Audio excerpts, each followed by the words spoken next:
2016 की surgical strike की अंदरूनी कहानी। 2016 के अंत में पाकिस्तानी आतंकवादियों के खिलाफ सर्जिकल स्ट्राइक में क्या हुआ था, यह सर्जिकल स्ट्राइक क्यों की गई थी, इस वीडियो में हम सारा कुछ जानेंगे। तो आप सभी का स्वागत है कंपटीशन गुरु यूट्यूब चैनल पर। मैं विवेक चौधरी।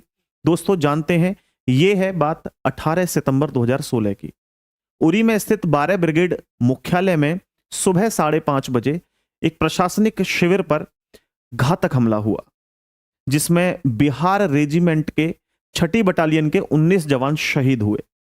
यह आतंकवादी हमला पाकिस्तानी आतंकवादियों के द्वारा किया गया था। दोस्तों यहां पर ये जो जितने भी जवान थे, ये सभी एक टेंट बनाकर रह रहे थे, क्योंकि इनको निर्धारित स्थिति नहीं मिल पाई थी एलओसी पर जाने के लिए। यानी एलओसी पे इनकी ड्यूटी लगी हुई थी, लेकिन वो ड्यूटी कंफर्म नहीं हुई थी कि कहां लगेगी। तो इसलिए उससे कुछ पहले ये टेंट बना करके वहां पर आराम कर रहे थे। सुबह 5:30 बजे का समय था, तो ये सभी लोग सो रहे थे। जब ये लोग सो रहे थे तो अचानक से इन्हें बहुत तेजी से आवाज सुनाई देती है और हड़कंप मच जाता है इनमें, क्योंकि वो आतंकवादियों के द्वारा एक चलाया गया ग्रेनेड था, जिसके कारण एकदम आग लगी और विस्फोट हुआ। क्योंकि वो तंबू एकदम ज्वलनशील थे, आप लोग जानते हैं वो कपड़े के बने होते हैं, और अचानक से जब आग लगती है तो बहुत भयंकर आग वहां पर लगने लगती है। जब उनका रिएक्शन हुआ, जो भारतीय सैनिक थे, तो उन्होंने देखा कि 4 आतंकवादी हैं पाकिस्तान के। तो ये लगभग 6 घंटे की मुठभेड़ चली, जिसमें 4 आतंकवादियों को मार दिया गया। लेकिन हमारे देश के भी तो 19 जवान शहीद हुए थे। तो इसका दुख जब हमारे सामने हमें पता लगा, न्यूज़पेपर के माध्यम से या टीवी चैनलों के माध्यम से जब हमें पता लगा कि ऐसा हुआ है, तो हम सभी को बहुत दुख हुआ। न केवल दुख हुआ, गुस्सा बहुत ज्यादा आने लगा, क्रोध इतना ज्यादा आने लगा कि हम लोग आम आदमी भी ये सोचने लगे कि कैसे हम बदला लें। तो इस बीच नरेंद्र मोदी जी भी, जो माननीय प्रधानमंत्री हैं हमारे देश के, ये भी सैनिकों से बात कर रहे थे इस विषय पर। तो उस समय सैनिकों में भी बहुत ज्यादा गुस्सा था, बदला लेने का उनका मन था। ये माननीय प्रधानमंत्री जी को भी एहसास हुआ कि हमारे देश के जवानों को न्याय मिलना चाहिए। तो कुछ ही समय में भारत सरकार ने परमिशन दे दी और छूट दे दी कि भारत की सेना जैसे चाहे सर्जिकल स्ट्राइक कर सकती है, मेरी तरफ से पूरी छूट है। बस भारतीय सैनिकों को इतना सुनना था, भारत की सेना को सिर्फ इतना सुनना था, और उनका रिएक्शन, उनकी प्लानिंग स्टार्ट हो गई। प्लानिंग बनाने से पहले यह सोचा गया कि आतंकवादी कहां से आए, कौन थे, किस ग्रुप के थे। तो ये सारी इंफॉर्मेशन पता लगाई, तो पता लगा कि ये जो आतंकवादी थे, ये एक पाकिस्तान के संगठन जैश-ए-मोहम्मद के सभी लोग जुड़े हुए थे। क्योंकि जैश-ए-मोहम्मद आप लोग जानते हैं, जिसका मुखिया मसूद अजहर है, उसके ये नुमाइंदे थे, उसके ये आतंकवादी थे। क्योंकि मसूद अजहर को आप सब लोग जानते होंगे, इसने कई आतंकी हमले भारत पर किए हैं। जैसे कि संसद पर हमला किया गया था, तो ये मास्टरमाइंड था। पठानकोट पर जो हमला हुआ, उसका ये मास्टरमाइंड था। इसीलिए पाकिस्तान के इन आतंकवादियों को मारने के लिए पूरी प्लानिंग बनाई गई। इसमें हमारे देश की जो खुफिया एजेंसी हैं, उन्होंने भी बहुत साथ दिया, जैसे रॉ है, या फिर आर्मी की इंटेलिजेंस है, या फिर आईबी है। इन्होंने बहुत ज्यादा मेहनत की और पता लगाया कि कितने बेस कैंप हैं इन पाकिस्तानियों के, या कहां कहां ये रह रहे हैं, किस तरीके से इनको मारा जाए, जिसमें अजीत डोभाल जी ने भी बहुत बड़ी भूमिका निभाई थी। इस बीच दोस्तों, जब प्लानिंग पूरे तरीके से बन चुकी थी, तो अब यहां पर कई सारी सिचुएशन क्रिएट हुई। जैसे भारत की सेना सोचने लगी कि इनको लॉन्ग रेंज एक टैंक होता है, उससे मारा जाए, यानी टैंक से इनको उड़ाया जाए। दूसरा, इनको मिसाइल के थ्रू मारा जाए। तीसरा, कि इनको एयर स्ट्राइक करके मारा जाए। लेकिन भारत का मकसद था कि इनको गिन गिन करके इनसे सारे बदले लिए जाएं। जिस तरीके से इन्होंने भारत के कमांडोज को, भारत के सैनिकों को मारा है, उससे भी ज्यादा बुरी तरह से इनको मारा जाए। तो 10 दिन के बाद इनको सबक सिखाने के लिए 150 कमांडोज को चुना गया, इस सर्जिकल स्ट्राइक को अंजाम देने के लिए। यह पहला मौका था जब आतंकियों के खिलाफ दुश्मन की सीमा में घुसकर सेना को ऑपरेशन करना था। और यह ऑपरेशन होता है 10 दिन के बाद। यानी यह पूरी घटना 18 सितंबर की थी, और यह जो पूरा प्लानिंग होती है, यह 28 और 29 सितंबर को होती है। 28 सितंबर की रात को 12 बजे सभी सैनिक, जो मैंने बताया अभी, सभी कमांडोज, जो कि 150 कमांडोज थे, ये सभी पहुंच जाते हैं पीओके। पीओके से पहले ही जो हमारी एलओसी है, उस एलओसी पर ये 150 के 150 सैनिक वहां पर जाकर के उतर जाते हैं सर्जिकल स्ट्राइक की रात। MI-17 हेलीकॉप्टर था, और जब ये सभी लोग उतर जाते हैं तो इनको 2 टीमों में बांटा गया था। 2 कमांडिंग ऑफिसर थे, इनके सीओ 2 थे, एक मिस्टर एक्स नाम से बताया गया है और एक मिस्टर जेड नाम से बताया गया। इनका नाम उजागर नहीं किया गया है गुप्त कुछ खुफिया जानकारियों के वजह से। तो मिस्टर एक्स की जो टीम थी उसमें 25 लोगों को चुना गया। 150 हमारे देश के जो कमांडोज थे वो गए थे सर्जिकल स्ट्राइक के लिए, लेकिन 150 सारे के सारे व्यक्तियों को उतार दिया गया। कहां? एलओसी के पास, अपने ही देश की सीमा में। लेकिन उसमें से 25 पैरा कमांडोज को पाक अधिकृत कश्मीर में उतार दिया गया, यानी पीओके की तरफ भेज दिया गया।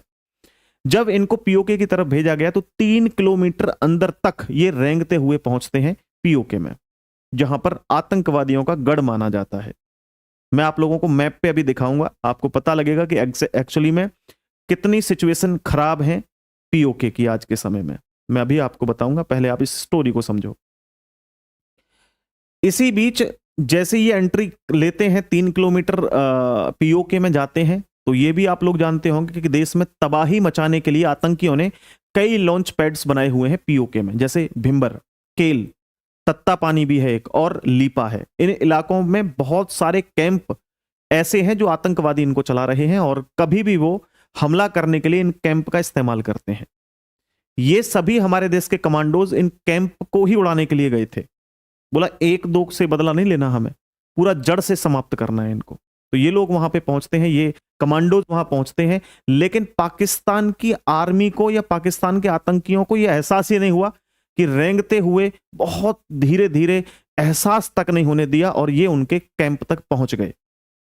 सेना ने हमला किया, और सेना जब यहां से निकली थी तो उन्होंने 6 कैंप पूरे के पूरे तबाह करने थे, लेकिन किसी कारण वो 6 कैंपों को तो तबाह नहीं कर पाए, लेकिन हमले के दौरान 3 कैंपों को पूरी तरीके से तहस नहस कर दिया। कमांडोज के पास तवोर राइफल थी, M4 जैसी राइफल थी, ग्रेनेड्स थे, और एक और जिसे बोलते हैं हम स्मोक ग्रेनेड, यानी धुआं वाली जो ग्रेनेड होती है वो भी थी। साथ ही साथ इनके पास अंडरवेलर ग्रेनेड लॉन्चर थे, और रात में देखने के लिए नाइट विजन डिवाइसेस थी। हेलमेट में कैमरे लगे हुए थे जिनका प्रसारण सीधा दिल्ली में हो रहा था। दिल्ली मुख्यालय से ये लोग, जो आर्मी के मुख्यालय से सभी जो इंपोर्टेंट लोग थे वो देख रहे थे सर्जिकल स्ट्राइक को। जब भारतीय जवानों ने ताबड़तोड़ फायरिंग शुरू की उन आतंकवादियों के ऊपर, तो जब फायरिंग कर रहे थे तो फायरिंग से पहले इन्होंने ग्रेनाइट छोड़ा, यानी एक हैंड ग्रेनेड छोड़ा, जिससे एकदम तबाही मचने लगी। ये आतंकवादी सोचते यार अचानक से ये क्या हुआ, ये विस्फोट एकदम कैसे हुआ, सोचते समझते उनमें भगदड़ हुई, तो उससे पहले गोली चलाना शुरू कर दिया भारत की आर्मी ने, क्योंकि उनको पता था कि अगर सोते हुए व्यक्तियों के ऊपर गोली चलाई जाएगी तो कम लोग मारे जाएंगे, लेकिन इनको भगाते हुए गोली मारेंगे तो ज्यादा लोग मारे जाएंगे। तो इनका यही उद्देश्य था। जैसे ही ग्रेनाइट छोड़ा गया सभी लोग भागने लगे, और जब भाग रहे थे तो उन सबको शूट किया जा रहा था। इस बीच शुरुआत में बताया गया कि 38 आतंकवादियों को मार दिया गया इस पूरी की पूरी ऑपरेशन में या इस पूरे मिशन के अंदर, जिसमें 2 पाकिस्तानी जवान भी बताए गए थे कि 2 पाकिस्तान के जवान भी थे जो इनकी मदद कर रहे थे, उनको भी जो है गोली लग गई तो वो भी मर चुके थे। लेकिन हमारे देश के भी 2 पैरा कमांडोज का पैर लैंड माइंस पे रख गया था, जिसके कारण उनको थोड़ा घायल हो गए थे, लेकिन वो बिल्कुल बाद में चल के ठीक हो गए। तो हमारे देश की कोई भी क्षति इस तरीके से नहीं हुई इस उरी अटैक में, लेकिन बाद में अलग अलग न्यूज चैनलों के माध्यम से, अलग अलग न्यूज पेपरों के माध्यम से खबर निकल के आई कि कोई कह रहा था कि 80 से ज्यादा लोग मारे गए थे पाकिस्तान में, कोई बता रहा था कि सर 200 से ज्यादा लोग मारे गए थे। तो एग्जैक्ट हमारी आर्मी तो गिन के नहीं आई थी, क्योंकि उनको तो तबाह करने जाना था, कोई उठा के उनका अंतिम संस्कार थोड़ी करना था, वो तो आतंकवादी हैं, उनको तो मारना ही था। तो ये पूरा ऑपरेशन 12 बजे से सुबह स्टार्ट होता है, यानी रात के 12 बजे से सुबह के 4 बजे तक, ये लगभग 4 घंटे पूरा ऑपरेशन चलता है। और मैंने बताया इसकी लाइव फुटेज सीधी दिल्ली में ऑपरेशन जो चल रहा था उसकी मुख्यालय में दिखाई जा रही थी। मैं थोड़ा सा आपको मैप के माध्यम से इन सारी चीजों को समझा देता हूं। स्टोरी तो ये पूरी आपको समझ में आई होगी, लेकिन अब मैं आप लोगों को थोड़ा पूरा मैप के माध्यम से समझाता हूं, क्योंकि इससे समझना बहुत जरूरी है। देखिए ये हमारे भारत का मैप है, हालांकि मैं इसको पूरे को मैप मानूंगा। एक बार मेरे से मिस्टेक ये हो गई थी कि मैं एक स्टोरी तैयार कर रहा था जिसमें मैंने मैप जो है वो लिया तो पूरा ही था, वर्ल्ड मैप था, तो वो जो मार्कर था, उस ब्लैक मार्कर ने थोड़ा सा राउंड कम कर दिया था, तो आपको ये लगा कि सर आपने भारत का पूरा मैप तो लगाया ही नहीं। लेकिन दिल से प्यार करते हैं, न केवल पीओके के आसपास का क्षेत्र भी हमारा होगा एक दिन, और हम लेकर के रहेंगे। तो आप ये बेफिक्र रहें कि क्या हम इस एरिया को अपना मानते हैं। देखो ये भी हमारा पीओके भी अपना है और अक्साई चीन वाला क्षेत्र भी अपना है। वो बात अलग है कि दुश्मनों ने कब्जा किया हुआ है, एक दिन इसको भी वापस ले लेंगे। खैर, हम लोग बात कर रहे हैं इस पीओके के बारे में। प्यारे साथियों, ये है एलओसी। एलओसी में यहां पर देखो आपको एक पॉइंट दिखाई दे रहा होगा, यह है उरी। यहीं पर वो बेस कैंप बना हुआ था जहां पर हमारे देश के उन जांबाज सिपाहियों को मारा गया, उन शहीद कर दिया गया उन सिपाहियों को जो रात में सो रहे थे कैंप में। आतंकवादियों ने जब अटैक यहां पर किया तो रिएक्शन जो किया गया, क्योंकि ये एलओसी है, इसमें इधर की तरफ, अभी मैं दिखाऊंगा नेक्स्ट पेज पे, इधर की तरफ ये एरिया जो है वो पीओके का ही है पूरा। तो यहां एलओसी से आगे हमें जाने की अथॉरिटी नहीं है, लेकिन फिर भी क्योंकि हम अटैक करने के लिए इधर पहुंचे तो वो मैप पे आपको दिखा देता हूं मैं पहले। ठीक है, जब हम आगे पहुंचे तो यहां देखो ये पूरा है एलओसी वाला पार्ट। ठीक, इधर की तरफ जब हम आते हैं तो यहां पड़ता है आप लोगों का और क्षेत्र। जैसे एक यहां पर बहुत फेमस जगह है मुजफ्फराबाद। मुजफ्फराबाद में बताया जाता है कि इतने आतंकवादी पनपते हैं कि इतने तो पाकिस्तान में भी नहीं है, क्योंकि पाकिस्तान के जितने भी खतरनाक आतंकवादी हैं वो यहीं आके शरण लेते हैं पीओके में।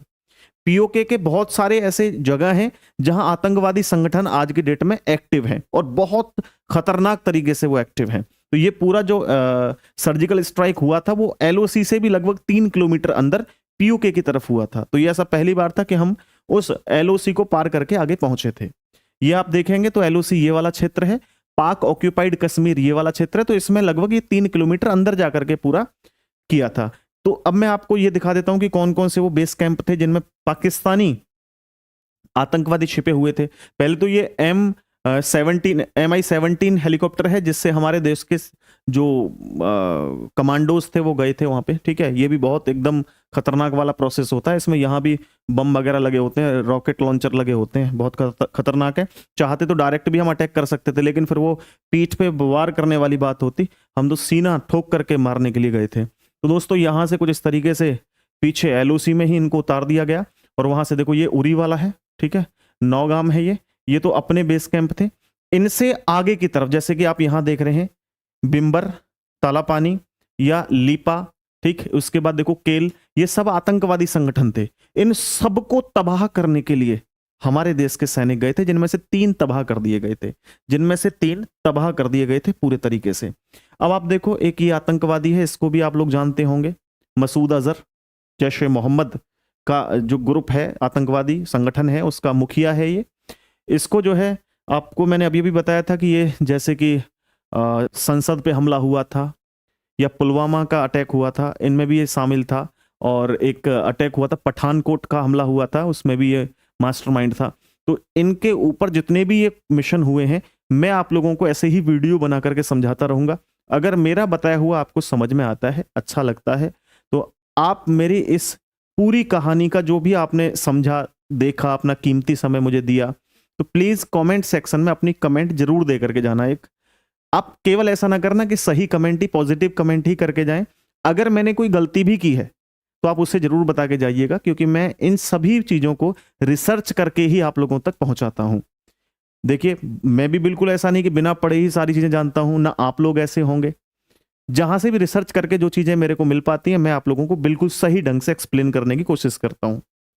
फिर भी कोई छोटी मोटी अगर कमी हो जाती है तो प्लीज साथ के साथ माफ करना, और मुझे बताना जरूर कि भाई आपने यहां कमी करी है, कमेंट जरूर करके जाना। ठीक है जी, बस आपसे यही निवेदन करूंगा कि इस वीडियो को ज्यादा से ज्यादा शेयर कर दें और सेशन को इसे लाइक करके जरूर जाएं। बहुत बहुत धन्यवाद आप सभी का। ऐसी वीडियोस और भी ज्यादा देखने के लिए चैनल को सब्सक्राइब करें। जय हिंद, वंदे मातरम साथियों।